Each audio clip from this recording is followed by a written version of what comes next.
পার্বত্য অঞ্চলে বইছে বৈশাখী উৎসবের আমেজ। চলছে বাংলা বর্ষবরণের প্রস্তুতি। বৈশাখী উৎসব ঘিরে খাগড়াছড়ি ও রাঙামাটিতে হয়েছে বর্ণাঢ্য শোভাযাত্রা। খাগড়াছড়ি পার্বত্য জেলা পরিষদের উদ্যোগে বুধবার বর্ণাঢ্য শোভাযাত্রা বের হয়। সকালে কবুতর ও বেলুন উড়িয়ে শোভাযাত্রার উদ্বোধন করেন সেনাবাহিনীর Khagrachari region commander brigadier general Sharif Aman Hasan এবং পার্বত্য জেলা পরিষদ চেয়ারম্যান জিরুনা ত্রিপুরা। শোভাযাত্রাটি টাউন হলে গিয়ে শেষ হয়। রাঙামাটিতেও বাংলা নতুন বছর বরণে বিজু, সাংগ্রাই, বৈশু, বিশু, বিহু সহ অন্যান্য উৎসব সহ আনুষ্ঠানিকতা শুরু হয়েছে।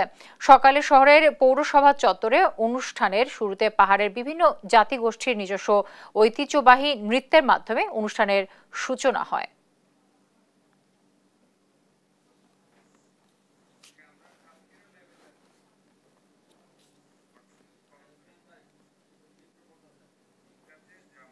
আনুষ্ঠানিকতা ব্রেইলের মাধ্যমে শুরু হবে।